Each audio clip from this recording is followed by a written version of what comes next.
దేవునికి మహిమ కలుగును గాక. యునైటెడ్ ప్రేయర్ హాల్ యొక్క సంఘం యొక్క ఆరాధన కూడా ఈ వారంలో కూడా లాక్డౌన్ బట్టి జరగటం లేదు.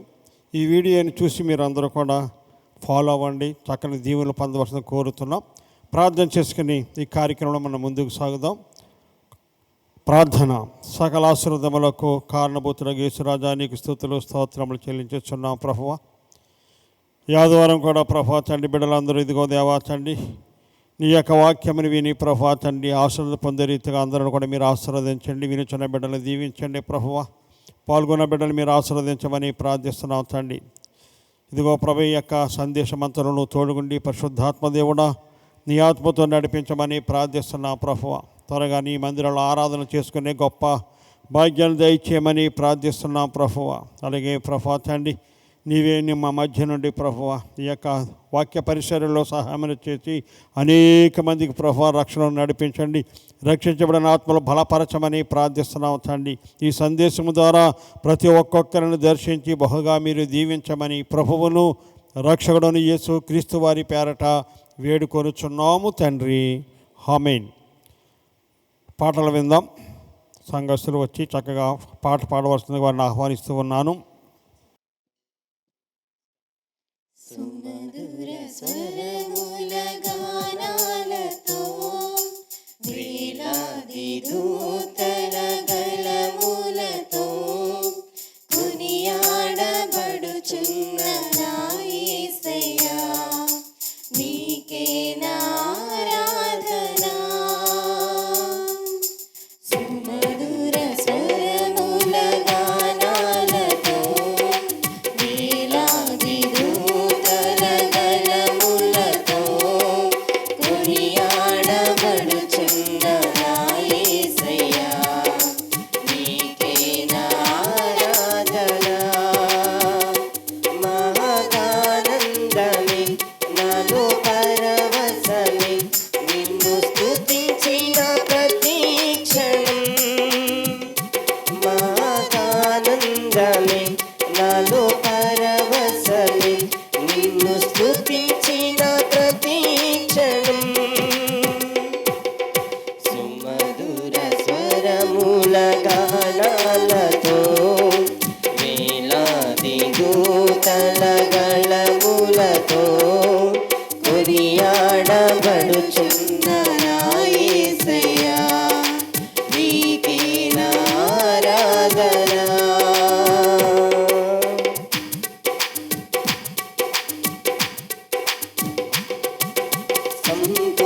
సంపూర్ణమైన నీ చిత్తమే అనుకూలమైన సంకల్పమే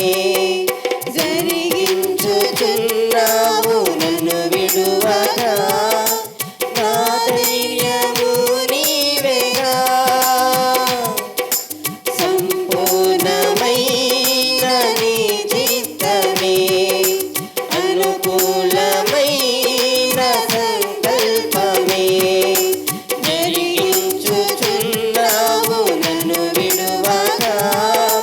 నా ధైర్యము నీవేగా.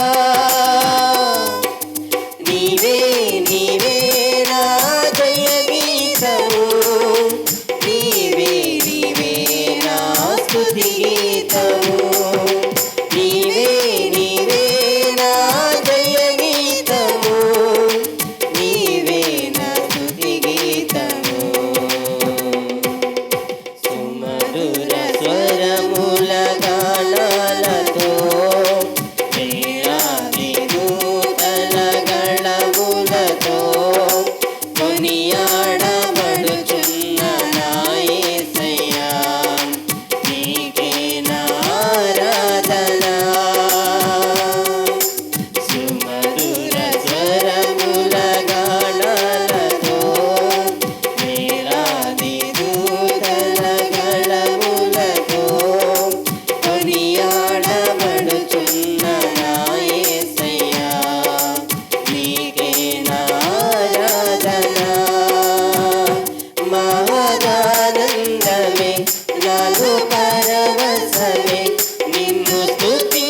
ఈరోజు వర్తమానం ఏమిటన్నట్లయితే 7 కొండలు గురించి నేను మాట్లాడబోతున్నాను.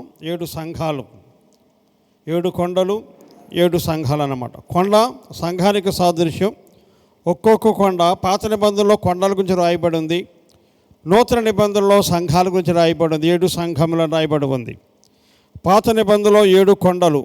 అంటే కొండని ఎక్కడ చెప్పినా మీరు దాన్ని అర్థం చేసుకోవాల్సింది ఏంటంటే సంఘం అని అర్థం చేసుకోవాలా.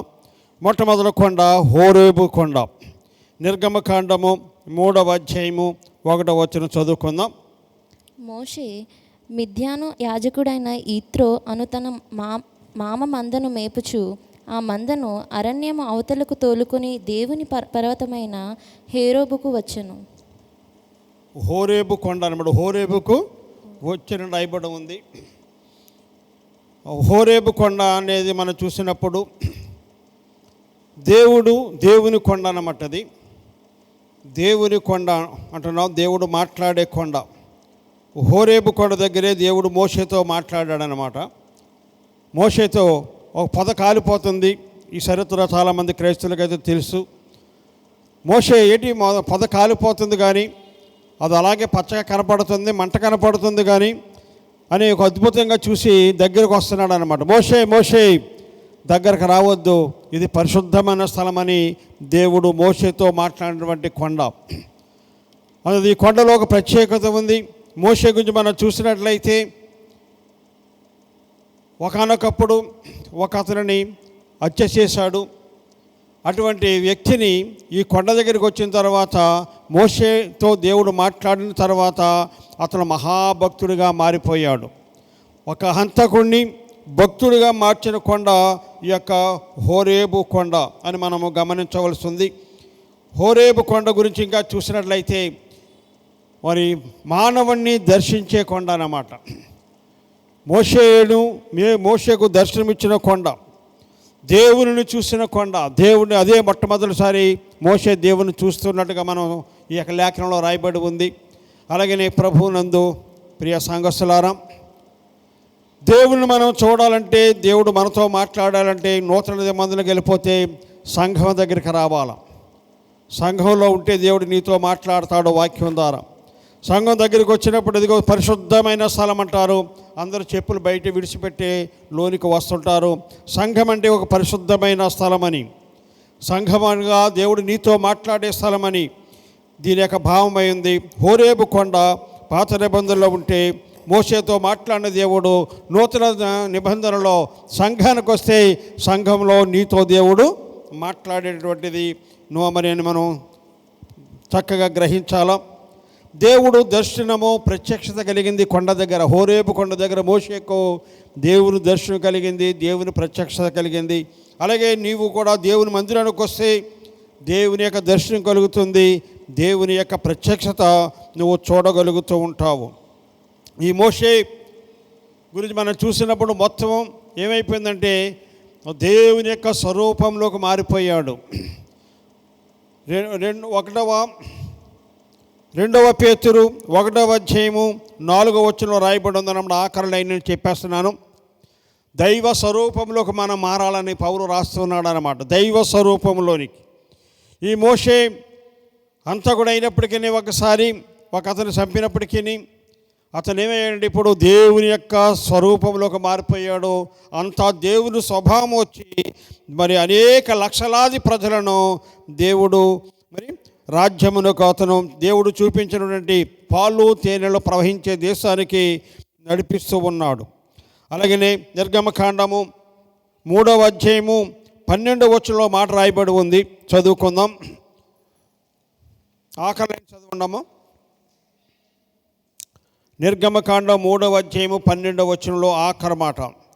నీవు ఆ ప్రజలను ఐగుప్తులో నుండి తోడుకుని వచ్చిన తరువాత మీరు ఈ పర్వతము మీద దేవుని సేవించేదరని చెప్పాడు అన్నమాట. అంటే ఈ పర్వతం మీదే మీరు దేవుని సేవించేదరు అన్న రీతిగా దేవుని సేవించాలంటే ప్రతి ఒక్కరు కూడా సంఘంలోనికి రావాలి. సంఘంలో ఉండే దేవుని మనము ప్రార్థన చేస్తాం, సంఘం నుండి ఆరాధన చేస్తాం, సంఘం నుండి దేవుని మనము సేవిస్తూ ఉంటాము అనే ఒక సత్యాన్ని మనము గ్రహించవలసి ఉంది. అలాగే రెండవదిగా మోరియా కొండ దగ్గరికి వెళదాం. 7 కొండల గురించి చెప్తున్నాను, ఒక్కోటి అరగంట సేపు చెప్పొచ్చు కానీ సమయం సరిపోదు కాబట్టి కొంచెం మాత్రమే మీకు తెలియజేస్తున్నాను. మోరియా కొండ గురించి చూస్తే ఆదికాండము 22వ అధ్యాయము 2వ వచనం చదువుకుందాం. అప్పుడాయన నీవొక్కడయ్యున్న నీ కుమారుని అనగా నీవు ప్రేమించు ఇస్సాకును తీసుకొని మోరియా దేశమునకు వెళ్ళి అక్కడ నేను నీతో చెప్పబోవు పర్వతములలో ఒక దాని మీద దహన బలిగా అతన్ని అర్పించమని చెప్పాను. తెల్లవారినప్పుడు చాలమ్మా, ఇక్కడ దేవుడు అబ్రహాముతో మాట్లాడుతూ ఉన్నాడు. ఇదిగో మోరియా కొండ దగ్గరికి వెళ్ళమన్నాడు. ఆ పర్వత అక్కడికి వెళ్ళిన తర్వాత నేను చూపించే స్థలంలో నువ్వేం చేయాలంటే నీ కుమారుని నాకు బలిగా సమర్పణ చేయాలన్నాడు. అంచేత మోరియా కొండ అనగా ఒక అర్థం ఏంటన్నట్లయితే సమర్పణ కొండ. అంచేత దేవుడు చెప్పిన ప్రకారంగా అబ్రహాము తన కుమారుని ఆ మోరియా కొండ మీద తీసుకెళ్ళి బలి ఇవ్వటానికి అన్నీ కూడా సిద్ధం చేశాడు. అక్కడ మాట రాయబడి ఉంది, నేను చూపించే కొండ మీదే నువ్వు బలిని అర్పించాలా. అలాగే దేవుడు కూడా ఈ రోజుల్లో సంఘానికి ఇది సాదృశ్యంగా మనం గమనించాలా. సంఘం అనగా సమర్పణ కొండ. నేను చూపించే సంఘానికి వెళ్ళాలన్న చూపించే ఆ కొండనే మీదే నువ్వు బలిని అర్పించాలన్నాడు అనమాట. అలాగే ప్రతి ఒక్కరి విశ్వాసం మనం చూసినప్పుడు అనేక సంఘాలు ఉన్నాయి, అనేక మంది విశ్వాసులు ఉన్నారు. అంటే ఎవరికి దేవుడు ఏది చూపించి ఆ సంఘానికి వెళ్ళాలి. ఏ సంఘానికి నువ్వు వెళ్తున్నావో ఆ సంఘాన్ని దేవుడు నీకు చూపించాడు. అందుకే ఆ సంఘానికి వెళ్ళావు, అక్కడ బాప్తిసం పొందో, అక్కడ దైవజనులు ఉన్నారు. అంచేత నేను చూపించే కొండ మీద అన్న రీతిగా దేవుడు చూపించిన సంఘానికి వెళ్ళాలా అనే సత్యాన్ని కూడా గ్రహించండి. ఈనాడు అనేక మంది అనేక సంఘాలకు వెళ్ళిపోతూ ఉన్నారు. అలా తిరగకూడదు. ఏది చూపిస్తే అదే. నువ్వు చూపించిన దానికల్లా అక్కడ మనం ఏం చేయకూడదంటే మనం ఏమి కూడా అర్పించకూడదట. ద్వితీయోపదేశకాండం 12వ అధ్యాయము 13వ వచనం ఒకసారి చదువుకుందాం. 12:13 ద్వితీయోపదేశకాండం. నీవు చూచిన ప్రతి స్థలమున నీ దహన బలులను అర్పించకూడదు సుమి. యెహోవా నీ గోత్రములలో ఒక దాని యందు నీవు చూచిన ప్రతి స్థలమున నీ దహన బలులను అర్పించకూడదు సుమి. అంచేత చూసిన దానికల్లా అక్కడ మరి అర్పించకూడదు. చూసిన గుడికల్లా వెళ్ళిపోకూడదు. దేవుడు నీకు ముందు ఏది చూపించాడో ఆ యొక్క సంఘానికి వెళ్ళాలా. అంతేగాని నీకు కనపడిన ప్రతి సంఘానికి పొద్దున్న సంఘం, మధ్యాహ్నం సంఘం, సాయంకాలం సంఘానికి మనం వెళ్ళకూడదు. చూపించేది అబ్రహాముతో స్పష్టంగా చెప్పి నేను చూపించిన చోటే నువ్వు బలిని అర్పించాలా.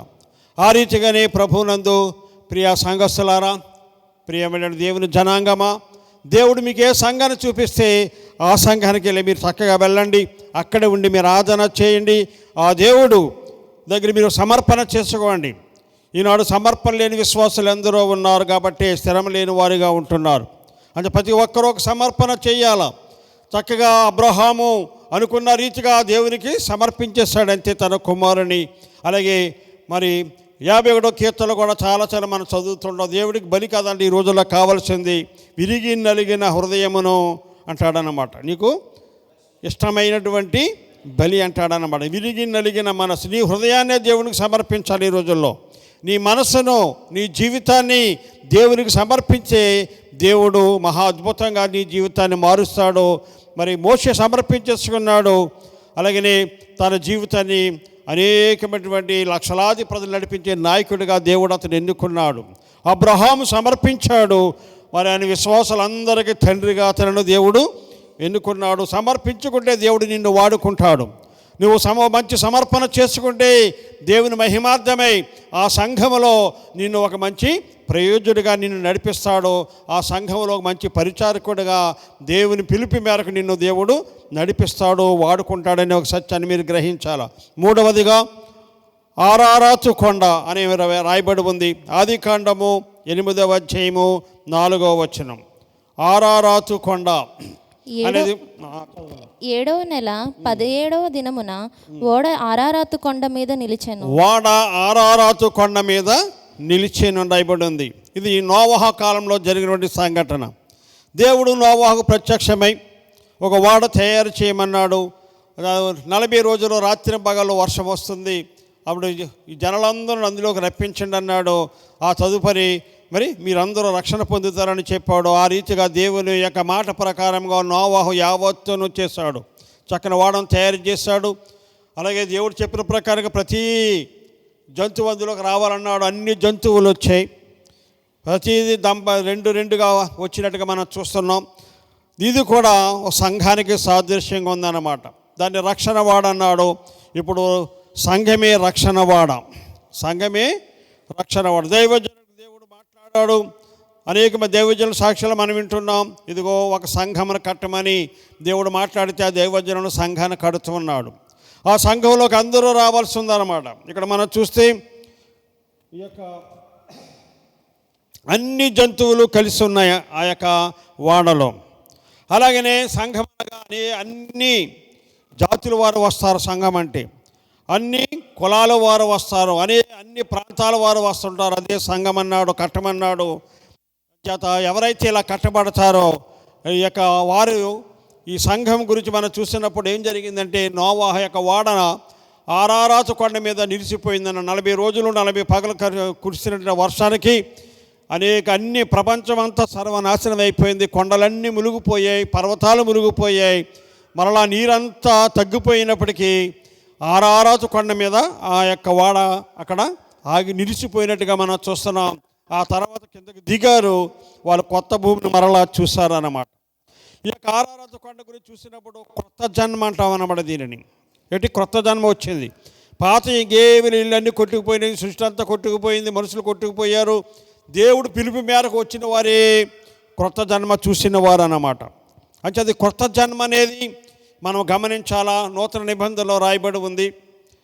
ఏమిటన్నట్లయితే 3 యోహాను సువార్తలో ఒకడు కొత్తగా జన్మించితేనే కానీ దేవుని రాజ్యమును చూడలేడు అని చెప్పాడు అనమాట. కొత్త జన్మ అంటే ఏంటంటే బాప్తిసము పొందాలా. ఇది సంఘంలోనే జరుగుతుంది. అక్కడ వాడకు బాప్తిసం అయిపోయింది. వాడేమైంది? నీటిలో ఉంది, నీరు కిందంతా నీరుంది, పైనంతా నీరుంది, పైన వర్షం వస్తుంది, మొత్తం వాడంతా తడిసిపోయిందా లేదా? అంతము అది బాప్తిసం అయిపోయింది. వాడలో ఉన్న వారందరికీ బాప్తిసం అయిపోయింది. వారికి నూతన జన్మ వచ్చిందన్నమాట. అలాగే ప్రతి మానవుడు కూడా సంఘంలోకి వస్తే ఈ యొక్క ఆరారాతు కొండనగా సంఘానికి సాదృశ్యంగా ఉంది. నూతన జన్మ ఇస్తాడు.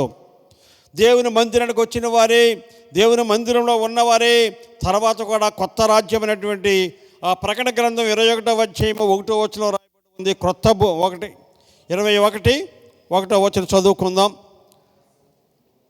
ప్రకటన గ్రంథం 21వ అధ్యాయం 1వ వచనం. అంతటా నేను క్రొత్త ఆకాశమును క్రొత్త భూమిని చూచి తినన్నాడు. ఆ రీతిగా ప్రభువునందు ప్రియులారా, దేవుని యొక్క సంఘానికి వచ్చిన వారు, దేవుని నమ్మిన వారు తప్పకుండా క్రొత్త ఆకాశము క్రొత్త భూమిని చూడబోతున్నాం. అదే పరలోక రాజ్యం అంటామన్నమాట.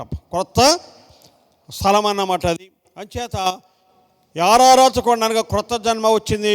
నోవాహు యొక్క కుటుంబస్తులందరూ కూడా భూమి దిగారు. ఇప్పుడు కొత్తగా వారికి అంతా కొత్తగా కనపడుతుంది అన్నమాట. నూతన జన్మ అంటున్నాం.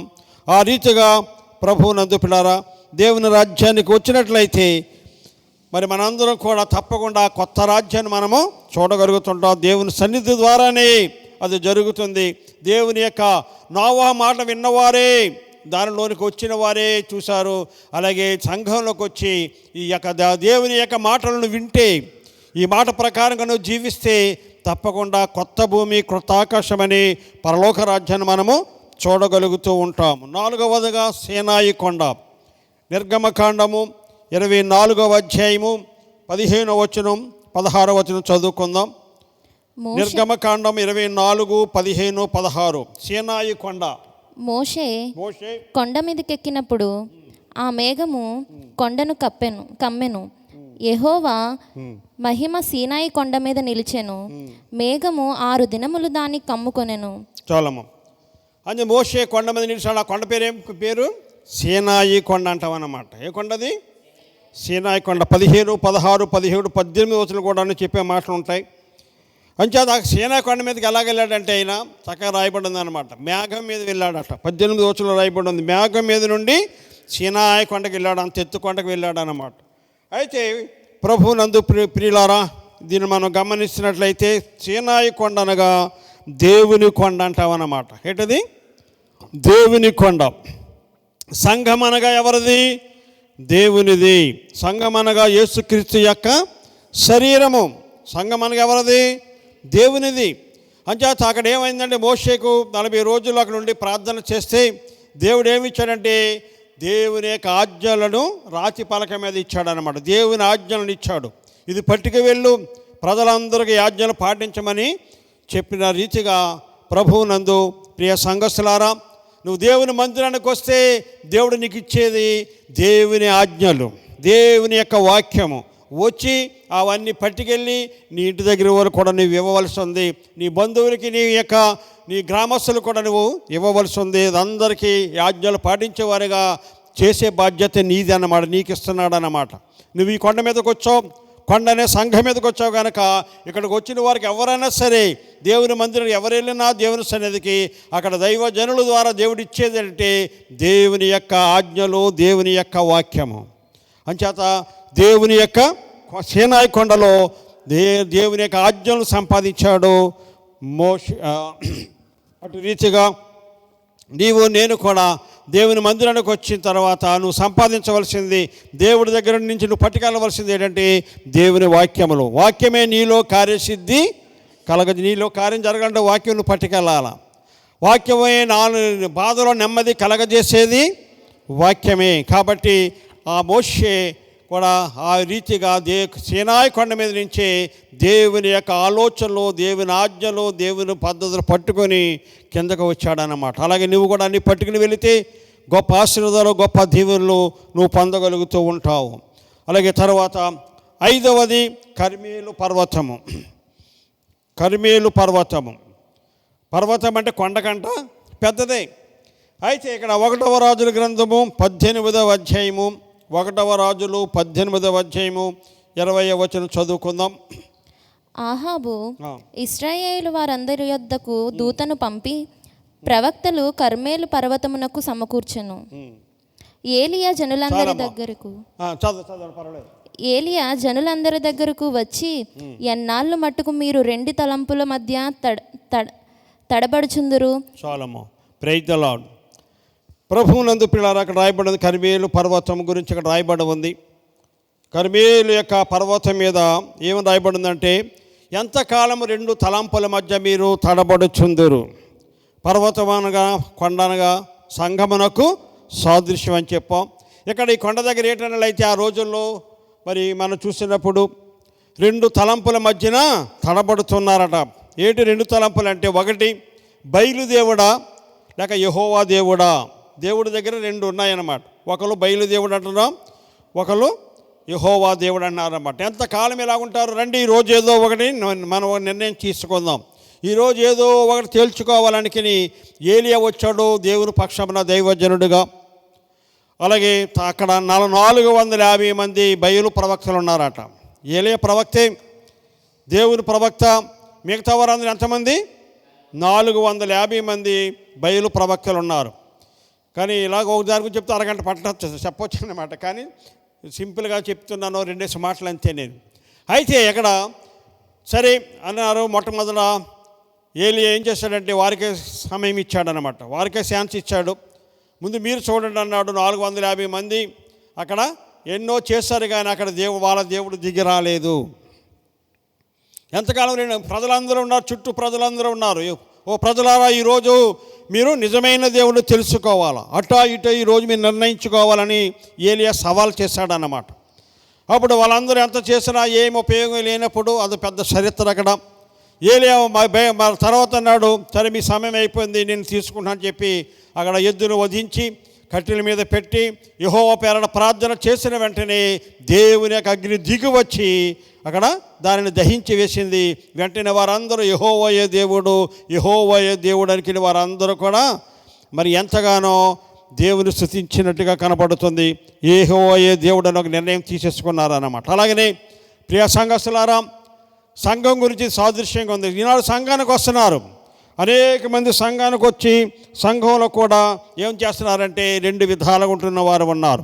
అంటే సంఘానికి ఇప్పుడు దేవుడు మాట్లాడేది ఏంటంటే, మీరు ఎంతకాలం రెండు విధాలుగా ఉంటారో ఏదో ఒక నిర్ణయము తీసుకోమని దేవుడు మాట్లాడుతూ ఉన్నాడు.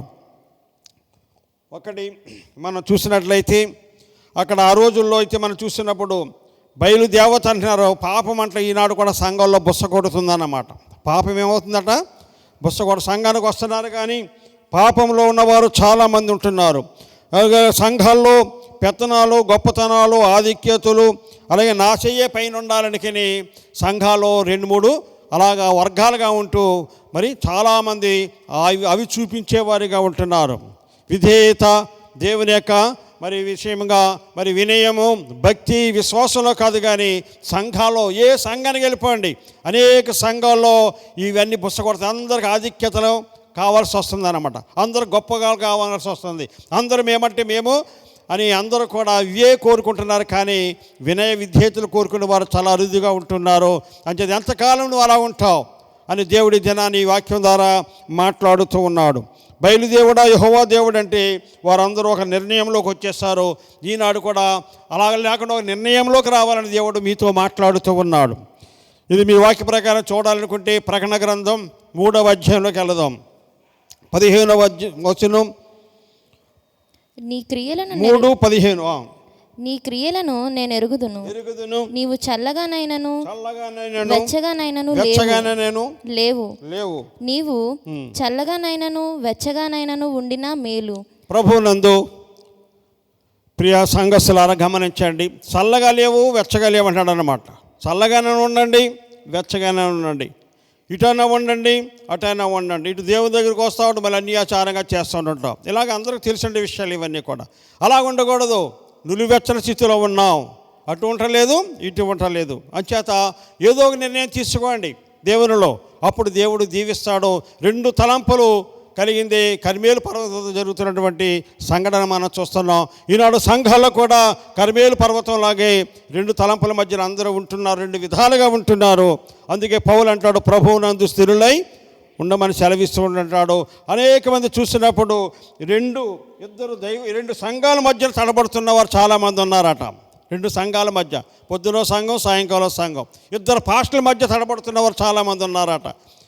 ఓ పాస్టర్ గారు సరిపోవట్లేదు వాళ్ళకి, 2 పాస్టర్ల మధ్యన తడబడుతున్నవారు చాలామంది ఉన్నారు. అంచేత అలాగ ఉండటం మంచిది కాదు. సంఘంలో కూడా అంతే 2 విధాలుగా ఉంటున్న వారు అనేక మంది ఉంటున్నారు. కాబట్టి అలాగ ఉండదు. ఏదో ఒక నిర్ణయం తీసుకోండి, అప్పుడు దేవుడు మిమ్మల్ని దీవిస్తాడంటున్నాడు. తర్వాత ఇంకో కొండ దగ్గరికి వెళ్ళిపోదాం. 6వదిగా ఒలీవ కొండ. 2వ సమూయేలు 15వ అధ్యాయము 30వ వచనం. ఒలీవ కొండ.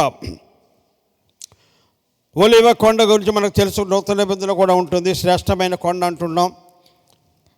2వ సమూయేలు 15:30. అయితే దావీదు ఒలీవ చెట్ల కొండ ఎక్కుచు ఏడ్చుచు తల కప్పుకొని పాదరక్షములు లేకుండా కాలి నడకన వెళ్ళెను.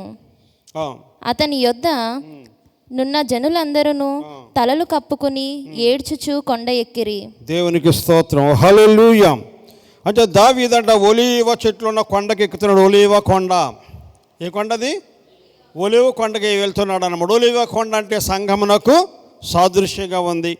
కొండ అంటే ఉదాహరణ సంఘానికి సాదృశ్యంగా ఉంది అంటే ఇప్పుడు ఇతను ఎలా వెళ్తున్నాడు? ఏడుస్తూ ఉన్నాడు. సంఘంలోకి వచ్చినప్పుడు ఎలా ప్రార్థన చేస్తారు? చాలా ఎక్కువ మంది ఏడుస్తూ ప్రార్థన చేస్తూ ఉంటారు. తర్వాత ఏముంది? పాదరక్షకులు లేవు. చెప్పులతో గుళ్ళోకి వస్తావా? చెప్పులతో గుళ్ళోకి వస్తారా? పాదరక్షలు తీసేసే వస్తుంటారు. కూడున్న జనాంగం మాత్రం కూడా ఏం చేస్తారు? తలలు కప్పుకొనొచ్చు.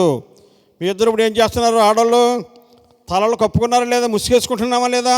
తలలు కప్పుకొనొచ్చు వస్తున్నామంటే వస్తూ కొండ ఎక్కిరి. దేవుని మందిరంలోకి రావాలంటే ఆ రీతిగా రావాలని రాయబడి ఉంది. అదే నూతన నిబంధనలకు మనం వచ్చినప్పుడు అది సంఘమునకు సాదృశ్యంగా ఉంది. ఒలీవ కొండ అంటే శ్రేష్టమైన కొండ. అలాగే యేసు ప్రభువారు కూడా అదే లోకాసువార్తలో 2 చోట్ల రాయబడి ఉంది. 21వ అధ్యాయము లోకాసువార్త 37వ వచనంలో యేసు ప్రభువారు పగలంతా బోధ చేసేవాడట, రాత్రి వెళ్ళి కొండ మీద ప్రార్థన చేసేవాడట. చదువుతారమ్మా?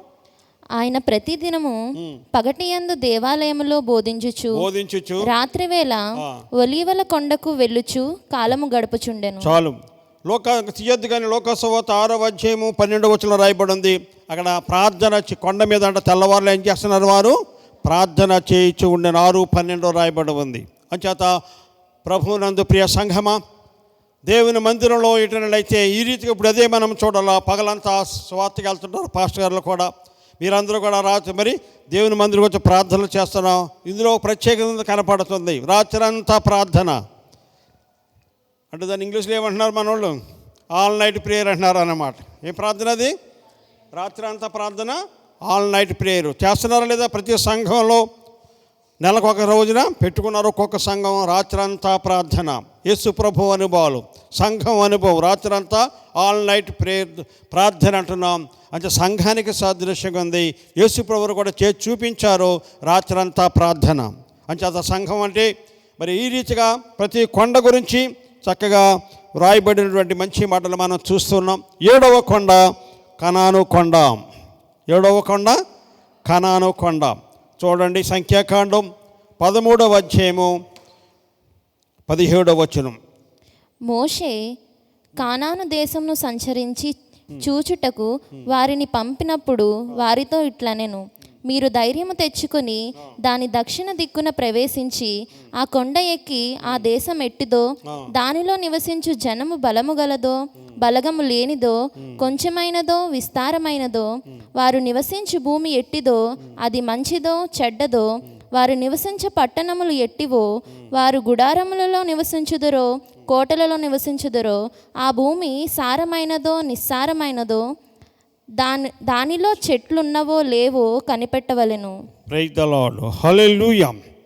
కనాను కొండకు చాలా చక్కగా చెప్తున్నాడు. మోషే అంటున్నాడు, మీరు వెళ్ళండి. దాని ముందు ఏమన్నాడంటే కనాను కొండ ఎక్కించాడనమాట.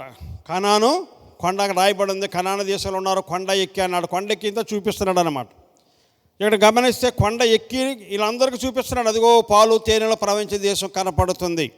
నది దాటి వెళ్ళాలా, చాలా దూరం కనపడదు. ఎత్తైన కొండ మీద నుంచి చూసినప్పుడు కనపడుతుంది అన్నమాట. అలాగనే ఆ కొండ మీద నుంచే చూపిస్తున్నాడు పాలు తేనెలు ప్రవహించే దేశాన్ని మోషే. అలాగనే ప్రభువునందు పిల్లారా, సంఘం కూడా అంతే. నీకు చూపించేది ఏంటంటే ఆ పాలు తేనెలు ప్రవహించే పరలోక రాజ్యం నీకు చూపిస్తుంది. సంఘంలో నుండే నువ్వు చూస్తావన్నమాట. పరలోక రాజ్యాన్ని ఎందులో నుంచి చూపిస్తున్నాం మనము? సంఘంలో నుండి. దైవజనులు నీకు చూపిస్తారు వాక్యం ద్వారా. పరలోక రాజ్యం అంటే ఎలా ఉంటుంది, పరలోక రాజ్యం అంటే ఎలా ఉంటుందని అనేక వాక్యాల ద్వారా పరలోక రాజ్యాన్ని దైవజనులు మీకు చూపిస్తూ ఉన్నారు. వాక్యం చూపిస్తూ ఉంది. ఇక్కడ మంచి మాట రాయబడి ఉంది. ఏమిటన్నట్లయితే అక్కడ ఎలా ఉంటుందో, బలమైన వారా కాదా, ఎటువంటి మనుషులో, అదంతా కూడా మీరు చూసి రండి అన్న రీతిగా దేవుని సంఘానికి వస్తే అప్పుడు తెలుస్తుంది అన్నమాట. దేవుని రాజ్యం గురించి ఎలా ఉంటుంది అనేది తెలుస్తుంది. వచ్చిన ప్రజలు కూడా ఎటువంటి వారు, ఆత్మీయుడువా, శరీరానుసారుడువా, దేవుని యొక్క భక్తుడువా, భక్తిహీనుడువా, విశ్వాసువా, అవిశ్వాసువా, దేవుని రాజ్యానికి వెళ్ళే వ్యక్తివా, వెళ్ళలేని వ్యక్తివా చూపించేది దేవుని యొక్క సంఘంలోకి వచ్చే వాక్యం చూపిస్తుంది. అక్కడ దైవజనుడు చూపిస్తాడు వాక్యం ద్వారా. నువ్వు భక్తుడువా కాదా, రాజ్యానికి వెళ్ళే హక్కు ఉందా లేదా, ఆ యొక్క లక్షణాలు ఉన్నాయా లేదా అన్నీ చూపించేది ఆ సేనాయి కొండ అలాగ చూపిస్తుందో పైనుండి. సంఘంలోకి వస్తే సంఘం కూడా నీకు అలాగే ఈ బలిపీఠ మీద నుండి దైవజనుడు నీకు చూపిస్తుంటాడు వాక్యరీతిగా. హల్లెలూయా. అంచేత ప్రభునందు పిల్లరా, మంచి కొండ సేనాయి కొండ, కనాను కొండ అని మనం గమనించవలసి ఉంది. మోషేతో ఒక మాట రాయబడింది ఇక్కడ. మోసేని అన్నాడు చెడ్డ మాట పలుకుటాన్ని బట్టికి ఏటన్నాడైతే నువ్వు చూస్తావు కానీ అందులోకి చేరవన్నాడు అనమాట. అర్థమవుతుందా? అలాగే సంఘానికి వచ్చిన మనందరం గమనించాలా. చెడ్డగా కానీ మనం ఉన్నట్లయితే, చెడ్డగానే నువ్వు ప్రవర్తించినట్లయితే ఇక్కడ నుండి సంఘంలోంచే పరలోక రాజ్యం అంతా వాక్యదారు చూపించారు కానీ చూస్తావు కానీ పరలోక రాజ్యం ప్రవేశం నీకు ఉండదు. అర్థమవుతుందా? అంటే అది ఇక్కడే ఉందన్నమాట. మోషేకే ద్వారా మనకు చూపించేస్తాడు. ఆ పాస్టర్ గారని అంతే, మరి దైవజనుడే మోషే, కానీ మాటలు పలకటం వలన నీకు ప్రవేశం లేదు. అలాగే దైవజనులు కూడా ఇష్టానుసారంగా ఉంటే వాళ్ళకి ప్రవేశం ఉండదు. అదంతా కూడా ఇక్కడే నీకు దేవుడు చూపించే కొండే కనాను కొండ. 7 కొండలు అయిపోయినాయి. ఈ భూలోకంలో 7 కొండల మీద ఒక ఆయన ఉన్నాడు. అందరికీ తెలుసు కదా. 7 కొండలు అంటే ఆయనే పెద్దోడు. ప్రపంచంలో అక్కడికి వస్తుంటారు. అన్ని కొండల కంటే పైన ఉన్న దేవుడు ఎవరు? 7 కొండల ఆయన పేరు మనం చెప్పడం లేదు ఇక్కడ. అలాగనే ఇంకక్కడి నుంచి లేవు 7 కొండలు ఉన్నాయి. కానీ మనము బైబిల్లో మాట ఉంది, ఫిలిప్పి 2:11 ఉందన్నమాట. ఫిలిప్పి 2:11 ఆఖరులో అంటాడు, అన్ని నామం. ఒక ఎగ్జాంపుల్, వేద పండితులందరూ కలిసి మా గ్రంథం గొప్పదండి, మా గ్రంథం గొప్పదని చెప్పాలని వేద పండితులందరూ కూడా ఒక చోట కూడుకున్నారట, ఒక హాల్లో. పాస్టర్ గారిని కూడా పిలిచారు, మీ గ్రంథం గొప్పదైతే ప్రూఫ్ చేసుకోవయ్యా, మా గ్రంథాలు గొప్పవని మేము ప్రూఫ్ చేయడానికి ఈ సమావేశపరిచామని చెప్తే పాస్టర్ గారు కూడా వెళ్ళారు. అందరూ కూర్చున్నారు, ఒక బల్ల మీద అన్ని గ్రంథాలు పెట్టేశారు. పాస్టర్ గారు రండి అన్నారు, కూర్చోమన్నారు. బైబిల్ కింద పెట్టేశారు, అన్ని గ్రంథాలు అక్కడ కింద పెట్టేశారు. రండి పాస్టర్ గారు, చూసారా ఎన్ని గ్రంథాలు ఉన్నాయో, అన్ని గ్రంథాల కంటే మా గ్రంథాలు ఎలా ఉన్నాయో చూసావా, మీ గ్రంథం ఎక్కడో అడుగున ఉందా అన్నాడు. అవునండి అన్నారు పాస్టర్ గారు. అడుగునే ఉంటుంది, పునాది అనేది అడుగునే ఉంటుందండి అన్నాడట. పునాది ఎక్కడ ఉంటుంది, అందులో నుంచి ఇవన్నీ వచ్చేయండి అన్నాడు. అబ్బో గట్టి కవులు చెప్తున్నారు అనుకుని గబ మాటల్లో పెట్టి మిగతా వాళ్ళందరూ మాట్లాడుతూ గ్రంథం తీసి మధ్యలో పెట్టేశాడట. కాదండి, ఇదిగో మధ్యలో ఉందో చూడండి అన్నాడట. అవునండి, మరి చక్కగా మరి పౌలు గారు చెప్పారు, దేవునికి మనుషులకు మధ్యవర్తి యేసుక్రీస్తు నరుడు, అంచేత అన్నాటికి మధ్యవర్తి బైబిలేనండి అన్నాడట. అమ్మో అనుకుని మళ్ళీ మాటల్లో పెట్టి తీసి పైన పెట్టేశారట. లేదండి మీది పైనే ఉందండి అన్నాడట. అవునండి, ఫిలిప్పి 2:11 ఏం రాయబడి ఉందంటే, అన్ని నామాల కంటే అది అన్ని గ్రంథాల కంటే పై గ్రంథం ఇదేనండి అన్నాడట. ఏమి చెప్పినా పాస్టర్లా చెప్తున్నారు అనుకుని వాళ్ళు ఆశ్చర్యపోయారట.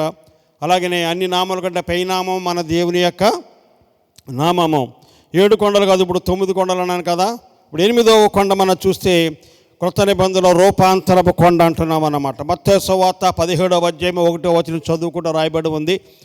యేసు ప్రభు వారు పేతురును యోహాను యాకోబుని తీసుకుని ఎక్కడికి వెళ్ళారు, రూపాంతర కొండ మీదకి వెళ్ళి ప్రార్థన చేసుకుంటే అక్కడ ఏలియా మోషే వీళ్ళందరూ కనపడ్డారు. వెంటనే వీళ్ళు చూసి ఆశ్చర్యపోయారు. వెంటనే వాళ్ళు మాయమైపోయినట్టుగా మనం చూస్తున్నాం. ఆ రూపాంతర కొండ మీద ఆ భక్తుల్ని చూపించాడు. యేసు ప్రభు వారిని తీసుకెళ్లారు. దాన్ని రూపాంతరం కొండ అన్నాం. కొండ అంటే సంఘానికి సాదృశ్యం. నువ్వు దేవుని సంఘానికి వస్తేనే రూపాంతర కొండగా దీన్ని నువ్వు చూడగలుగుతుంటావు. వాళ్ళు ఎంతమంది భక్తులు చూశారు అక్కడ?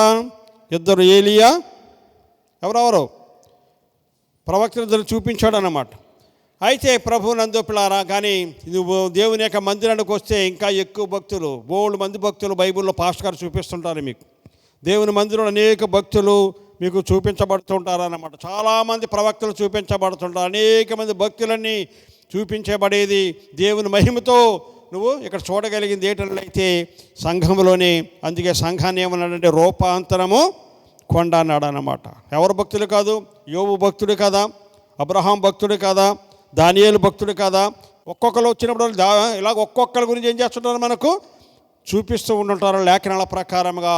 అంచేత రూపాంతర కొండ అనగా సంఘము అని మనము గుర్తించుకుంది. అక్కడైతే ఏలి మోషేలు మాత్రమే చూడగలిగాం, కానీ ఆ కొండ మీద ఇక్కడైతే ఇంకా అనేక మంది భక్తులను ఈ యొక్క సంఘంలో మీకు చూపించబడుతూ ఉంటారు. అంచేత సంఘంలో అద్భుతాలు చూస్తాం, మనము సంఘములో ఆశ్చర్యకరాలు చూస్తాం, సంఘములో పరిశుద్ధాత్మ శక్తిని మనము చూస్తున్నాం. అంచేత దీన్ని రూపాంతరము కొండ అన్నారు. సమయం అయిపోతుంది. 9వ కొండ గొల్గోతా కొండ. యోహాను సువార్త 19వ అధ్యాయము 17వ వచనంలో రాయబడి ఉంది. యోహాను సువార్త 19వ అధ్యాయము 17వ వచనం. వారు యేసుని తీసుకుని పోయిరి. ఆయన తన సిలువ మోసుకుని కపాల స్థలమున చోటికి వెళ్ళెను. హెబ్రీ భాషలో దానికి గల్గోతా అని పేరు. గొల్గోతా అని పేరు అన్నమాట. గొల్గోతా కొండ అంటున్నాం. యేసును సిలువ వేసిన కొండ, యేసును సిలువ వేసిన కొండ. అంచేత ప్రభువునందు ప్రియ సంఘస్థులారా, ఇది రక్షణ కొండ అంటాం అన్నమాట. ఇది ఏం కొండ? ఇది రక్షణ కొండ. ఇప్పుడు సంఘానికి సాదృశ్యంగా ఉంది. అంచేత సంఘమే రక్షణలోకి నడిపించేది. అక్కడ యేసు కనపడుతున్నాడు. అక్కడ ఇంకా మీరు చూసుకుంటే అనేక విషయాలు ఉన్నాయి, కానీ సమయం లేదు. మత్తయి సువార్త 27వ అధ్యాయం 51వ వచనం నేను చెప్పేస్తున్నాను. 52, 53 వచనాలు రాయబడి ఉంది. తెర సినిగెను, భూమి వణికెను, బండలు బద్దలయ్యను, అనేక మంది పరిశుద్ధ యొక్క శరీరములు లేచెను అని రాయబడి ఉంది. అంచేత ఈ రీతిగా కొండ, అవి రీతిగా మనం చూస్తూ ఉన్నాం. ఇది సిలువ వేయబడినటువంటి కొండ. ఈనాడు మహాభయంకరమైన ఆ కొండ, ఆ గొల్గోతా కొండ అంటే ఇంకో చోట కపాలం అనే మాట కూడా రాయబడి ఉంది. కల్వరి అంటున్నాం. అది భయంకరంగా ఉండేది. ఆ రోడ్డుని ఎవరైనా వెళ్తుంటే ఆ దారిని అక్కడ దొంగలు దోసుకుని చంపేసి అక్కడ పడేసేవారు అనమాట. అటువంటి భయంకరమైన కొండ యేసు ప్రభు యొక్క రక్తం ద్వారా పరిశుద్ధపరచబడి అదో పుణ్యక్షేత్రంగా మారిపోయింది ఇప్పుడు. అలాగని ఈ లోకంలో కూడా ఎవరైతే ఈ సంఘం అనే దానికి వస్తారో, ఎవరు హృదయం అయితే బద్దలవుతుందో వారే మరి అనేకమంది భక్తులుగా మార్చేటువంటిది సంఘం అన్నమాట. ఆ కొండ ద్వారా వాళ్ళందరూ పరిశుద్ధులు లేపబడ్డారు. అలాగనే సంఘం ద్వారా అనేక మంది మరి నీతిమంతులుగా తీర్చబడుతుంటారు, పరిశుద్ధులుగా మార్చబడుతుంటారు, భక్తులుగా మార్చబడుతుంటారు. ఇప్పుడు దైవజనులను చెప్పుకుని ఎంత పెద్ద పాస్టర్ గారు అయినా సరే ఒకనొకప్పుడు సంఘంలో నుంచే ఆ రీతిలోకి వచ్చారు. ఇప్పుడు ఆ దైవజనుడు సంఘంలో నుంచి రాగలిగి ఉన్నారు కనుక ఇది గమనించాలా. అంచేత ఆ పుణ్యక్షేత్రంగా అలా అయిపోయిందో ఇప్పుడు కూడా నువ్వు మంచి భక్తుడిగా అయితే, ఒక మంచి దైవజనుడిగా అయితే అనేక మంది వచ్చి ప్రార్థనలు కోరుతూ ఉంటారు. ఈ చేత ప్రార్థనలు చేయించుకుంటుంటారు. అటువంటి గొప్ప పర్వతంగా మారిపోయి గొప్ప పుణ్యక్షేత్రంగా మారిపోయింది ఆ గొల్గోతా కొండ అనే సత్యాన్ని మనము గ్రహించాలా. ముగించేస్తున్నాను. ముగింపు మాటలు ఏంటన్నట్లయితే యోహాను సువార్త 4వ అధ్యాయము నేను 21వ వచనం చెప్తున్నాను. యేసు ప్రభువు మాట చెప్పారన్నమాట. ఏమన్నట్లయితే, అమ్మా ఒక కాలం వస్తుంది, ఆ కాలమున పర్వతాల మీద కానీ యెరూషలేములో కానీ ఎవరనో దేవుని ఆరాధించరు. కొండల మీద ఆరాధించరు, యెరూషలేములో మందిరాల్లో ఆరాధించరు. అంచేత యథార్థవంతులు ఏం చేస్తారంటే ఆత్మతోనూ సత్యముతోనూ ఆరాధిస్తారు. లాక్డౌన్ వచ్చేసింది. యేసు చెప్పిన మాట నెరవేర్పు జరిగిందన్నమాట. నా మాటను నమ్ముమన్నాడు. అక్కడ మీరు చదువుకుంటుంటారన్నమాట. ఇప్పుడు ఏంటి, యెరూషలేము అంటే గుళ్ళు ఎవరైనా ఆరాధన చేస్తున్నారా? ఏ గుళ్ళో ప్రార్థన జరుగుతున్నాయి? ఇప్పుడు ఏమీ జరగటం లేదన్న, గుళ్ళు కూడా జరగటం లేదు. కానీ యథార్థవంతులు ఏం చేస్తారు? ఇంటి దగ్గర ఆత్మతోనూ సత్యముతోనూ ఆరాధన చేసి ఎవరింటిలో ఉండి వాళ్ళే ఆరాధన చేస్తున్నారు. ఆరాధన మానలేదు, ప్రార్థన మానలేదు.